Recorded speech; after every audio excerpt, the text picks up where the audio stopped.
제가 중고등학교 다닐 때 나름 문학 소년이었습니다. 시를 좋아하고 수필을 좋아하는 그런 소년이어서 참 시집도 많이 읽고 그런 적이 있습니다. 그러다가 이제 그 서정윤 시인의 홀로서기라는 시를 참 좋아했어요. 아시는 분도 있을 것 같은데 총 7편으로 되어 있고 그 중에 한 가지를 소개하려고 합니다. 홀로 선다는 것은 가슴을 치며 우는 것보다 더 어렵지만 자신을 올가맨 동아줄 그 아득한 끝에서 대롱이며 그래도 멀리 멀리 하늘을 우러르는 이 작은 가슴, 누군가를 열심히 갈구해도 아무도 나의 가슴을 채워줄 수 없고 결국 홀로 살아가야 한다는 것을 한겨울의 눈발처럼 만났을 때 나는 또 다시 쓰러져 있었다. 멋지죠? 예, 아멘 안 하셔도 됩니다. 예, 홀로 선다는 것이 그만큼 어렵다는 거죠. 지금은 이 홀로 선다는 것이 이제 문화가 되었어요. 싱글맘, 데디맘, 또 우리 싱글인 청년들 비롯해서 이제 혼자 밥 먹고 혼자 생활하고 혼자 여행하는 것이 이제는 우리의 문화가 되어버렸습니다. 그런데 그것만 있는 것이 아니고 신앙에도 분명 어느 순간에는 홀로 서야 하는 때가 있다는 것입니다. 저는 이런 질문을 여러분에게 드리고 싶어요. 나는 왜 예수님을 믿는가? 나는 지금 왜 여기에 있는가?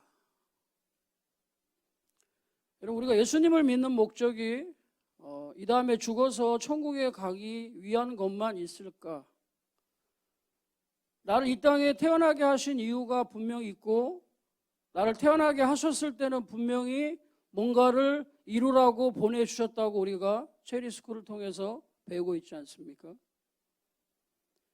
분명 아버지께서 하라고 하시는 그 일들이 나에게 있는가? 여러분, 제가 이런 질문을 드리는 이유는 오늘 하나님께서 이 야곱이라고 하는 사람을 선택하십니다. 그리고 야곱이라는 사람을 통해서 이루고 싶은 하나님의 꿈이 있어요.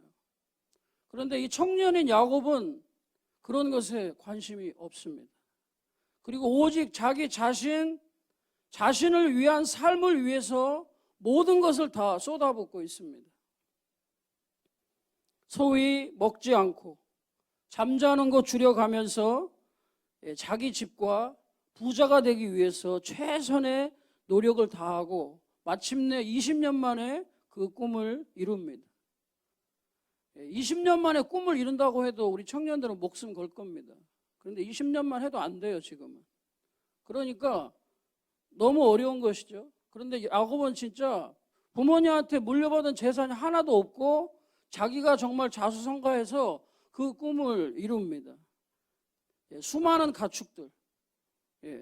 지금은 보잘것없는 가축이지만 당시에는 가장 중요한 보물들이었거든요. 소, 양, 염소, 나귀, 낙타 이런 것들을 수도 없이 많이 갖고 있었고 그 다음에 4명의 부인과 12명의 자녀들이 있었습니다. 또 재산을 관리하는 수많은 종들이 있었죠. 대기업은 아니어도 잘 나가는 중소기업의 사장님이 되셨습니다. 그러던 어느 날 삼촌과 헤어져서 집으로 돌아와야 될 사건이 만들어져요. 그것은 삼촌의 이 자녀들이 야곱을 의심하기 시작한 거예요. 야곱이 어떻게 도대체 부자가 됐냐? 아무리 생각해도 우리 아버지 재산 다 빼돌려서 결국 부자가 된 거 아니냐? 그래서 야곱은 아니다. 나는 정당하게 벌어서 여기까지 왔다. 그래, 알았어. 그럼 우리가 고용 계약을 다시 하자. 자그마치 10번을 해서 그 계약을 맺습니다. 그런데 재밌는 게 뭐냐? 계약을 할 때마다 야곱은 점점 잘 되고 이 삼촌 라반은 점점 재산을 잃게 된다는 것이었죠. 결국은 더 이상 야곱과 삼촌이 함께 살 수 없다는 결론을 내리고 이 삼촌 몰래 야밤 도주를 합니다. 자기의 가족, 그 다음에 재산, 그 다음에 종들 다 해서 야곱이 이 삼촌의 집을 나옵니다. 이때 밤에 삼촌 집을 떠나려 할 때 하나님께서 20년 만에 나타나셔요.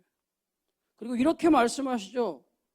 내가 너를 만나 주었던 그 베델로 가서 너는 나를 위해서 제단을 쌓아라. 이제 고향으로 돌아가는 것이 하나님의 뜻인 거죠. 그리고 이 하란을 출발해서 마침내 요단 앞까지 왔어요. 이제 약법 나루라고 하는 곳에 왔는데 이것을 건너가면 이제 그리운 집인 것이죠. 가장 보고 싶었던 엄마, 아빠, 그리고 왼수 같은 형. 다른 사람은 다 괜찮은데 이 형이 걱정이에요.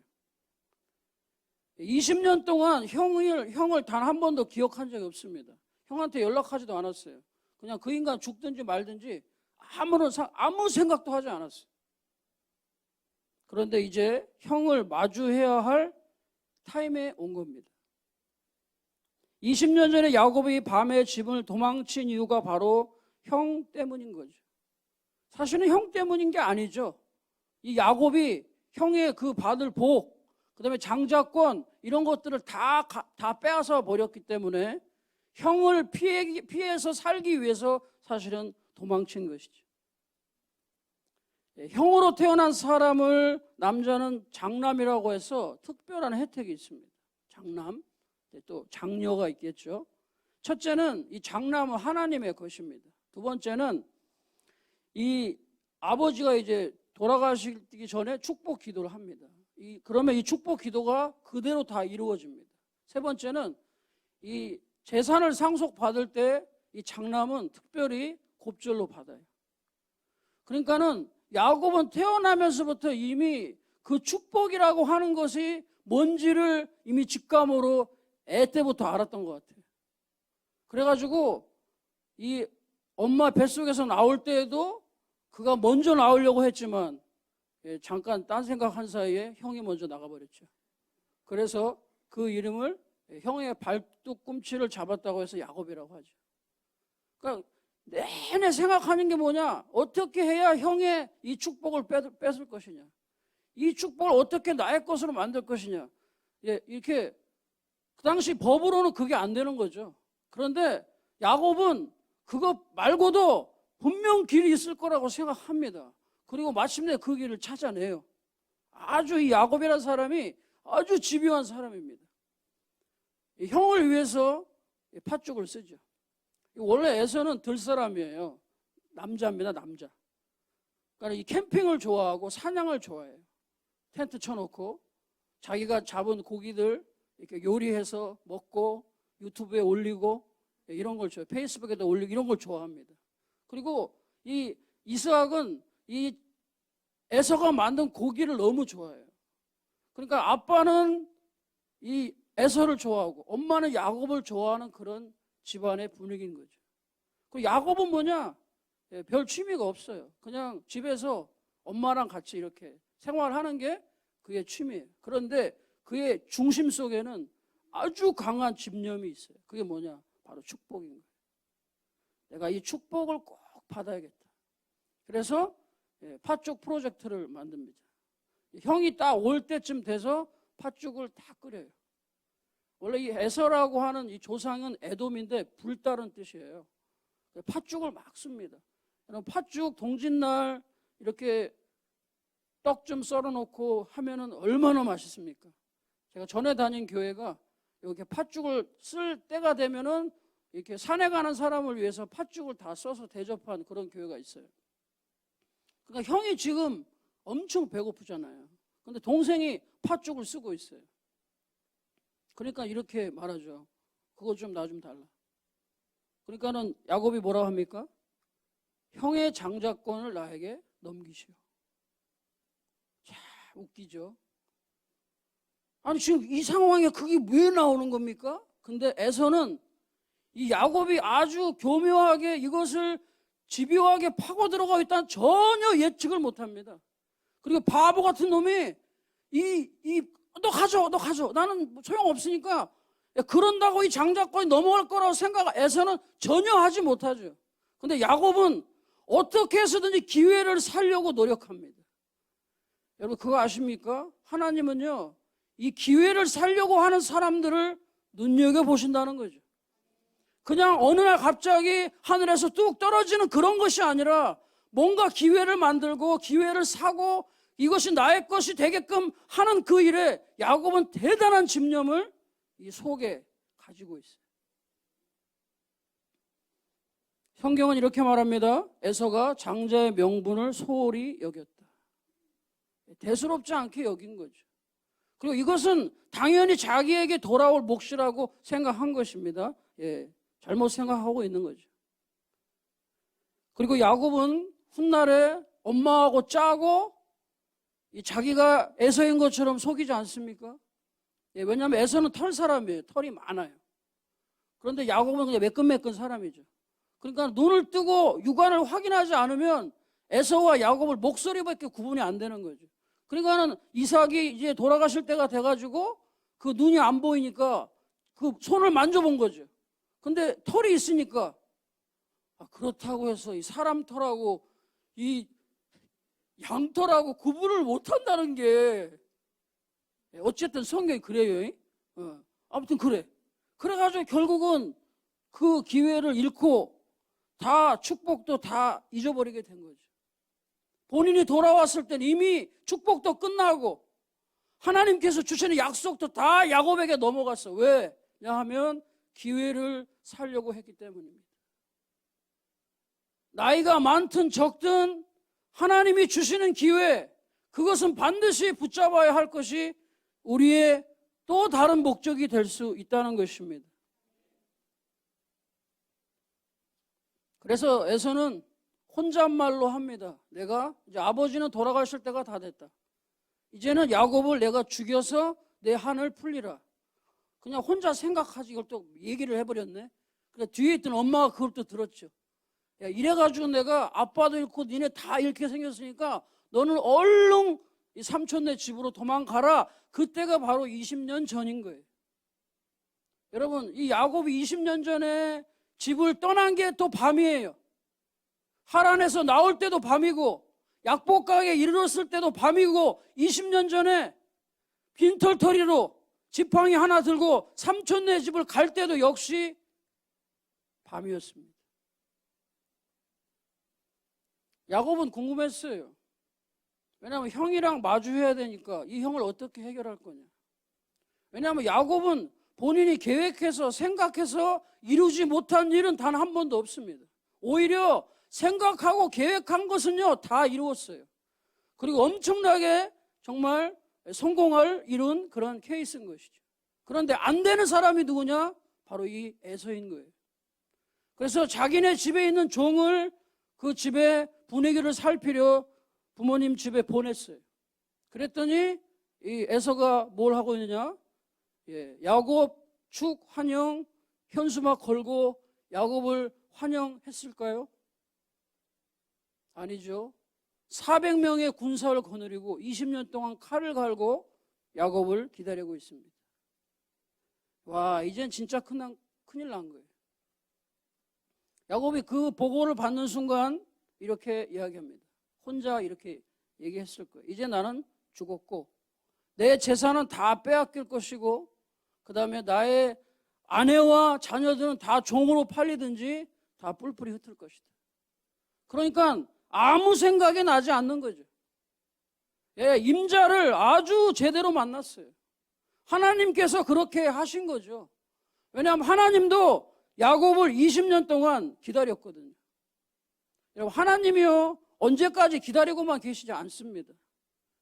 내가 뭔가 비전을 이루고 뭔가 하나님으로부터 주신 사명을 이루지 않는 삶을 계속 사는 한 하나님은 그것을 눈여겨보고 계시지 않아요. 반드시 어떤 사건을 만듭니다. 그리고 그로 하여금 반드시 그 길을 가도록 만드신다는 거죠. 대신에 강제는 아닙니다.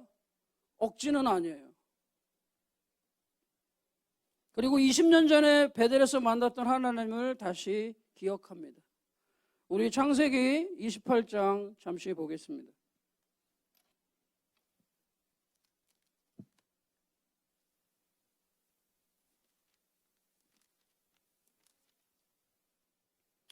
우리 구약성경 창세기 28장 우리 13절부터 15절까지 읽어보겠습니다.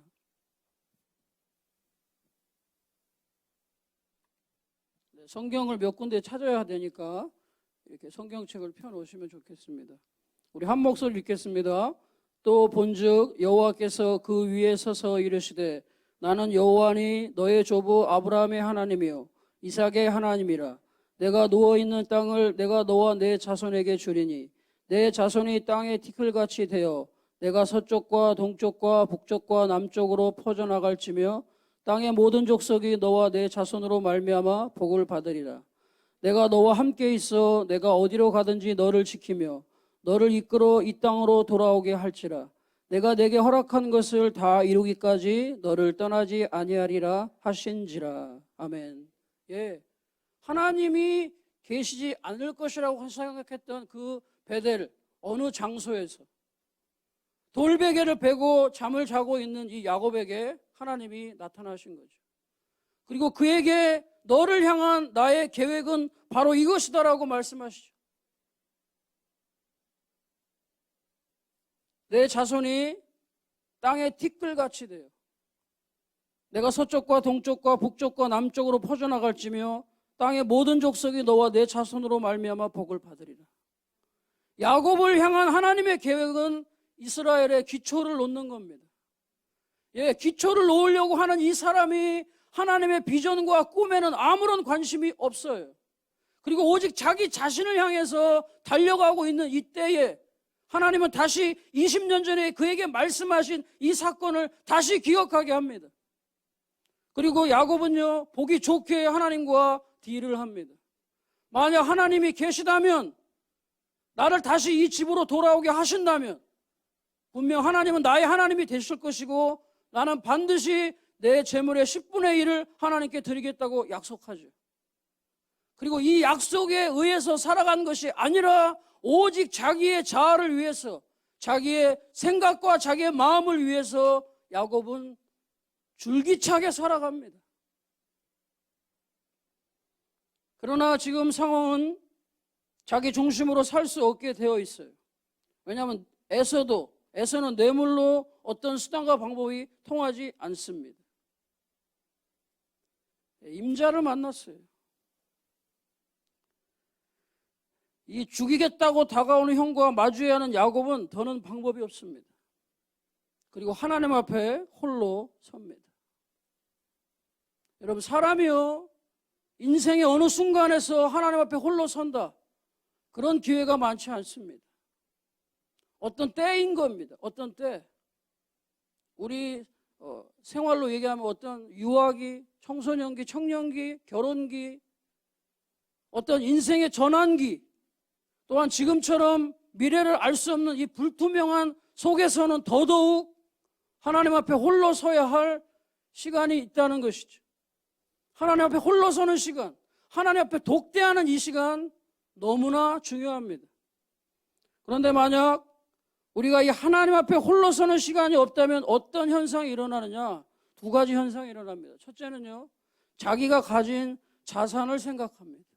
이것은 뭐냐면 바로 다른 사람과 비교해서 경쟁력을 가질 수 있는 게 내가 무엇이 있는지 생각하는 거예요. 남이 없는, 나만 있는 현금이라든가 실력이라든가 능력이라든가 어떤 재능이라든가, 네, 이런 것들에 대한 생각을 갖기 시작하죠. 그리고 좀 더 다른 사람과 우위에 있다면 이렇게 생각합니다. 인생 살만하네. 나도 좀 되네. 예, 하나님 뭐 필요 있겠어?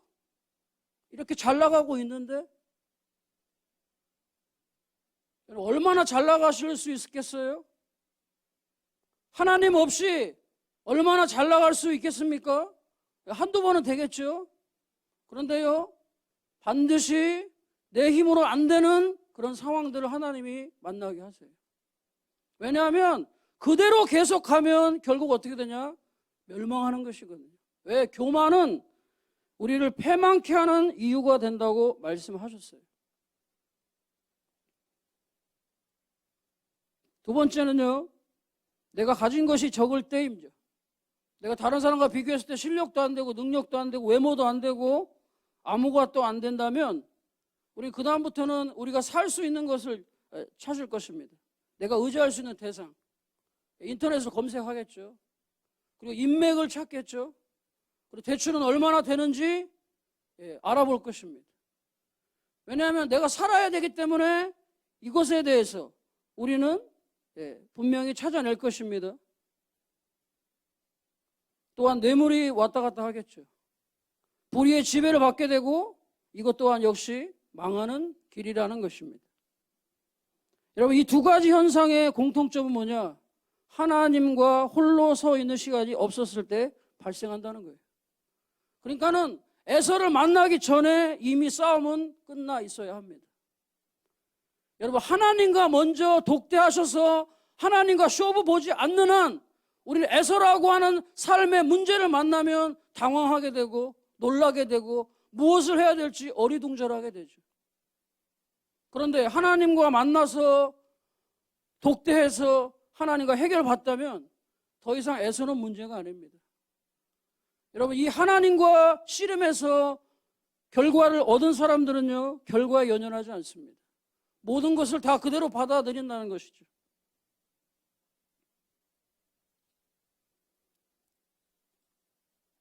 여러분, 우리가 싸워야 될 대상은요, 에서가 아니라 바로 하나님이십니다. 하나님과 기도로 씨름해서 응답 받으면 에서는 끝입니다. 여러분, 영적인 원리가 그렇습니다. 하나님과 해결되면요, 이 땅의 것은요, 당연히 저절로 따라오는 것이 영적인 원리인 거예요. 우리는 그림자하고 싸우는 것이 아닙니다. 에서는요, 그림자인 거예요. 우리가 그것과 계속 싸우고 있는 한 우리는 거기서 절대로 벗어날 수 없습니다. 우리가 싸워야 될 대상은 에서가 아니고 하나님이신 거죠. 분이엘이라는 것은요, 분이엘의 씨름이라는 것은 하나님과 홀로 씨름하는 것이에요. 외롭습니다. 힘듭니다. 한두 시간으로 되지 않아요. 더 많은 시간, 더 많은 날들을 보내야 될 수도 있습니다. 그러나 그것에 돌파 없이 신앙의 성장은 없습니다. 여러분, 우리가 왜 베델에 머물러 있는지 아십니까? 왜 베델에 하나님만을 기억하는지 아십니까? 우리가 하나님 앞에 와서 본인은 성장하고 변화되려 하지 않고 그저 한 사발의 은혜 이것만을 생각해요. 그저 지금 목마르니까, 지금 급하니까, 위로가 필요하니까 이런 하나님으로는 비전, 꿈 이런 것에 다다를 수 없습니다. 하나님이 응답하시면 이 땅의 것은 그대로 집행되는 것이 영적인 원리입니다. 여러분, 야곱의 씨름이 언제 끝나느냐 하면 이 환도뼈가 끊어질 때 끝이 납니다. 이 환도뼈라고 하는 것은 이 척추를 붙잡아주는 뼈인 거죠. 그러니까 몸이 집행하는 뼈인 겁니다. 여러분, 이것이 뭐냐면 바로 자아인 것입니다. 자아. 저는요, 우리가 베델의 하나님만을 만나는 것이 아니라 분이엘의 하나님을 만나기를 소망합니다. 우리가 베델의 하나님, 거기서 날마다 주시는 은혜, 위로, 지금 이 당면한 문제를 해결하는 이것만의 하나님이 아니라 이제 더 구체적인 하나님, 더 실질적인 하나님, 그리고 정말 나를 이 땅에 보내신 하나님의 그 뜻을 이루는 정말 현실적인 싸움을 원한다면 저는 여러분을 이 분이엘로 초대하고 싶어요. 여러분, 천사가 야곱을 이길 수 없음을 알고 환도뼈를 칩니다. 그래서 이스라엘 백성들은 아직도 이 환도뼈의 힘줄을 먹지 않아요. 그때를 위해, 그때를 생각해서. 여러분, 이 천사가 정말 야곱을 이길 수 없기 때문에 그런 말을 했겠습니까? 하나님이 야곱이라는 이 사람을 못 이겨서 져주는 그런 하나님이 아닌 거죠.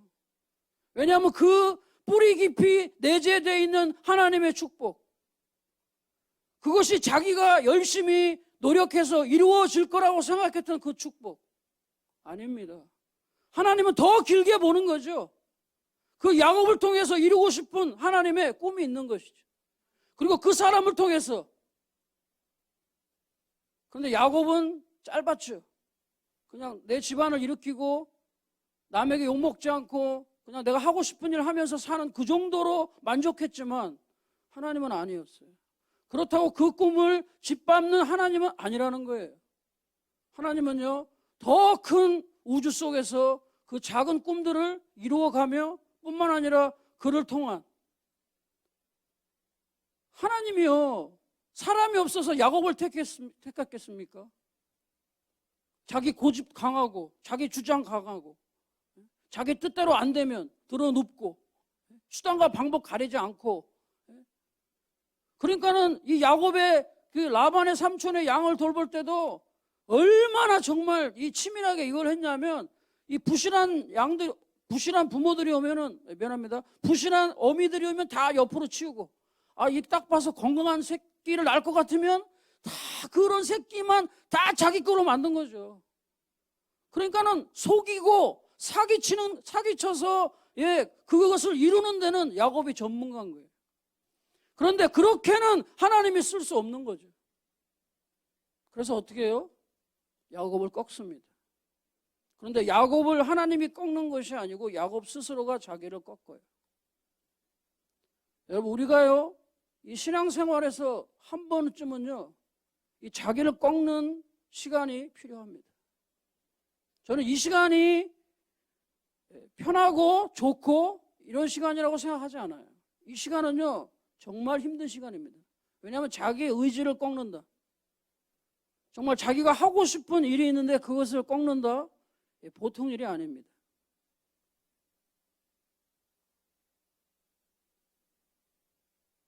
하나님 없이 자신의 힘으로 살아가는 자, 내가 스스로 할 수 있다고 생각하는 자, 선악과를 따먹는 자, 이 자아를 꺾고 하나님의 뜻에 순종하는 자아가 바로 이 분이엘의 씨름이고요, 이 분이엘 씨름의 끝이라는 겁니다.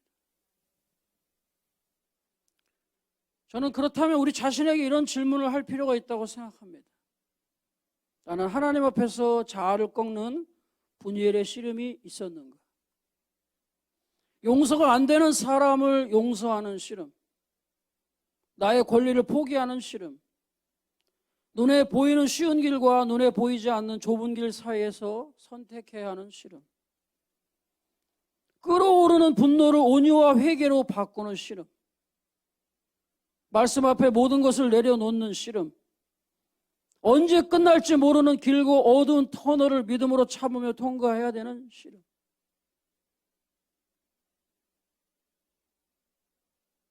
분이엘의 씨름을 통과하는 야곱에게 두 가지 축복이 있었습니다. 한 가지는 바로 평안이었습니다.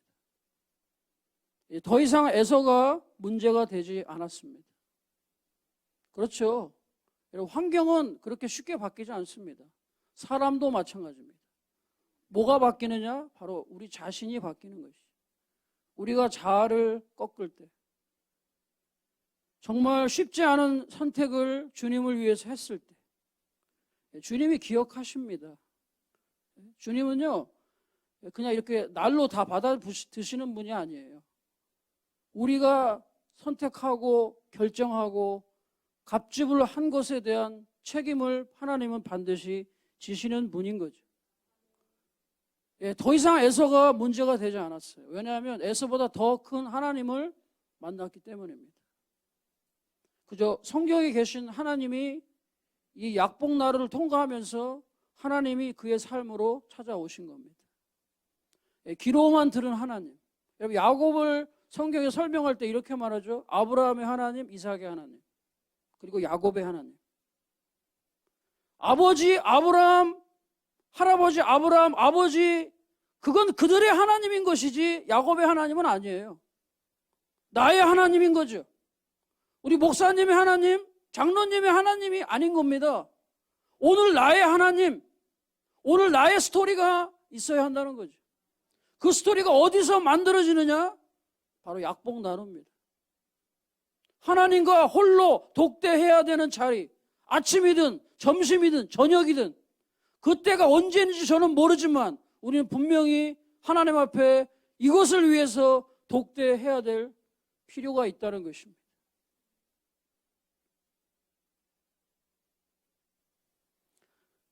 야곱은 모든 것을 주께 맡기게 되었습니다.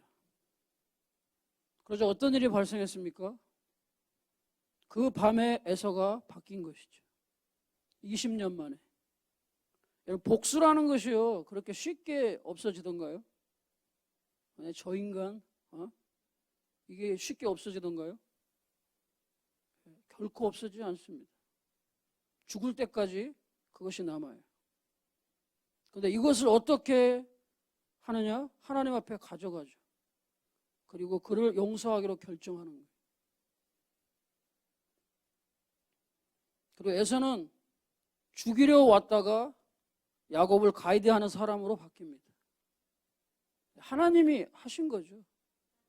그런데 거기에 목적이 있지 않죠. 그리고 하나님은 이 야곱의 이름을 이스라엘로 바꾸십니다. 너를 더 이상 야곱이라 부르지 말고 이스라엘로 하라.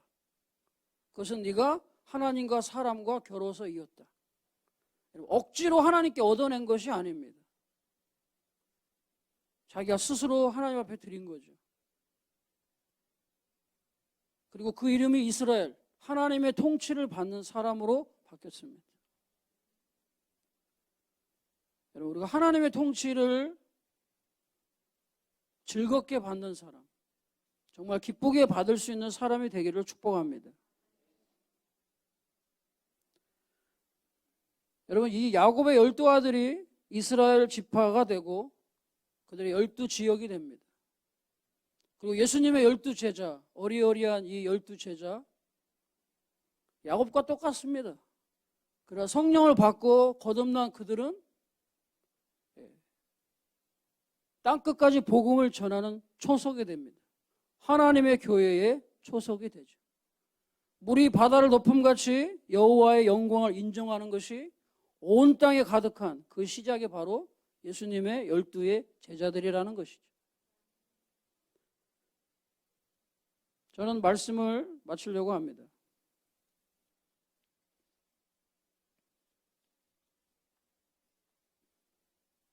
야곱이 분이엘을 떠나며 얻은 새 이름 이스라엘입니다.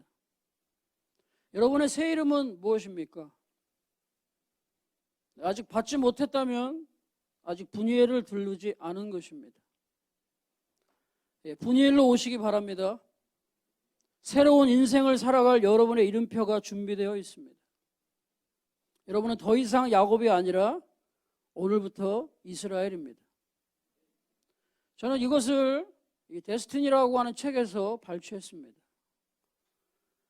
청년들을 활성화시키기 위해서 책을 하나 선택했습니다. 그리고 그 책이 데스티니라는 책입니다. 그리고 그 책의 끝부분에 이 목사님은 자기가 받은 새 이름을 소개합니다. 이분은 수학학 박사님이십니다. 그런데 하나님의 부르심을 받고 목회자가 돼요. 전도사도 해본 일이 없고 부목사도 해본 일이 없는 이분이 목회 현장에 뛰어들었는데 목회가 그렇게 쉽게 되지 않잖아요. 그래서 이분이 기도원을 가십니다. 그리고 기도원에 가서 하나님의 말씀을 야곱처럼 독대하시죠.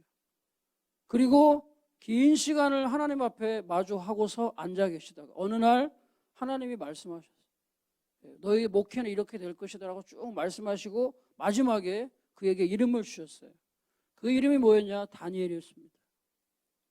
이 목사님은 생각했대요. 야, 생뚱맞게 무슨 다니엘인가? 혹시 내가 잘못 들은 것이 아닌가? 이것에 대한 확증을 하나님께 요구한 거예요. 그리고 제가 오늘 누군가를 만나는데 그 사람은 저를, 이분을 이름으로 알고 있지 다니엘로 알 사람이 전혀 아니라는 거죠. 근데 만약에 저분을 통해서 나에게 다니엘이라고 하는 입증을 주신다면 저는 이것이 나에게 주신 하나님의 약속으로 받겠다고 말씀합니다. 그리고 두 분은 만나서 점심을 먹고 차를 마시고 마지막으로 그분에게 기도를 받아요. 그런데 이 기도를 받는 끝에 가서 이 이름이 너의 이름이 다니엘이라는 것을 말씀하시죠. 너의 이름은 다니엘이다. 그리고 내가 너를 통해서 이 나의 일들을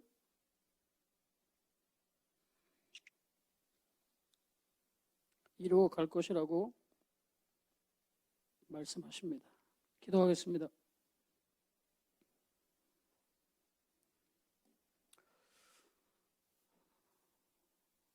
주님, 우리는 예수님을 왜 믿고 있습니까? 우리는 왜 매주마다 여기에 나와 앉아 있는 것입니까? 우리의 자신을 드릴 생각은 하지 않고 우리의 의지를 꺾을 생각은 하지 않고 그저 한 사발의 우물을 구하는 우리의 모습을 보게 됩니다. 그러나 그것으로는 결코 우리 자신을 채울 수 없다는 것을 알게 됩니다. 하나님은 우리를 더 큰 자리로, 더 깊은 자리로 나오라고 하십니다. 그것은 바로 분이엘인 것이죠. 하나님, 우리의 힘으로 안 되는 것이 있습니다. 그리고 이제는 더 이상 야곱으로 살 수 없습니다.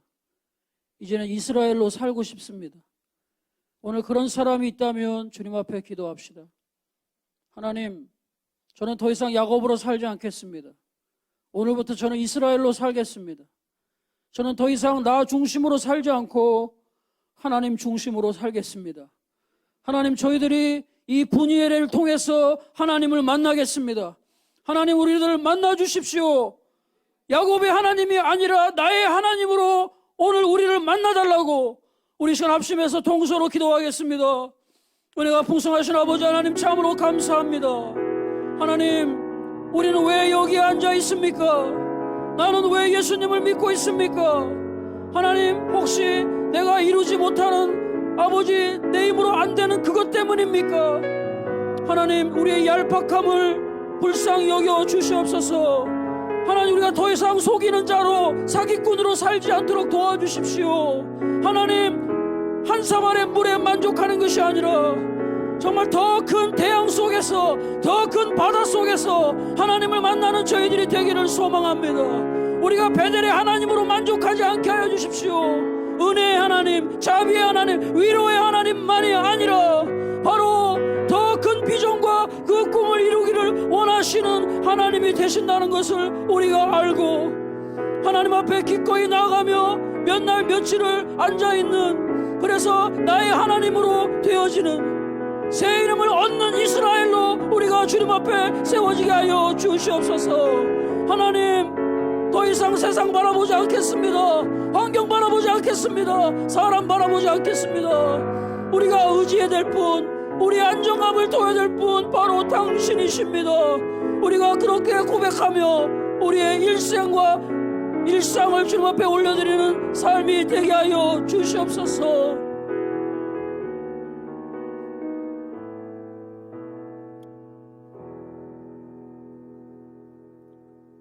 주님, 우리가 무엇이라고 우리를 택하셨습니까? 하나님의 뜻대로 살지도 않고 순종도 하지 않는 우리들이 무엇이기에 저희를 택한 것입니까? 하나님의 비전을 강단에서 외치고 있지만 그거는 목사님의 것이지 나의 것이라고 생각하지 않는 우리의 어리석음을 용서하여 주시옵소서. 우리가 더 큰 문제를 해결해야 하는데도 불구하고 그저 우리의 목숨만을 축이고 있는 그런 위로의 하나님, 자비의 하나님으로만 늘 생각하고 있는, 더 큰 우리의 자신들을 드리지 않고 그저 머뭇거리고 있는 우리들을 불쌍히 여겨 주시옵소서. 우리를 더 이상 야곱의 하나님이 아닌 이스라엘의 하나님으로 만나기를 원하시는 주님, 우리를 도와줄 사람도 의지할 사람도 없습니다. 이 코로나 시대에 우리는 더 어렵습니다. 그러나 이때가 바로 하나님 앞에 나갈 때이며 하나님 앞에 머물러 있을 때며 나를 향한 하나님의 뜻이 무엇인가를 이해할 때이라는 것을 깨닫고 저희들이 전심으로 주께 나아가는 이스라엘들이 되게 하여 주시옵소서. 우리를 향한 하나님의 데스티니가 무엇인지 우리는 모릅니다. 그러나 천국 가는 믿음 정도로 끝나지 않게 하시고 하나님의 마음을 시원케 하는 자들로 하나님의 영광을 위해서 달려가는 하나님의 종들로 저희들을 사용하여 주시옵소서. 감사합니다. 예수 그리스도 이름으로 기도드립니다.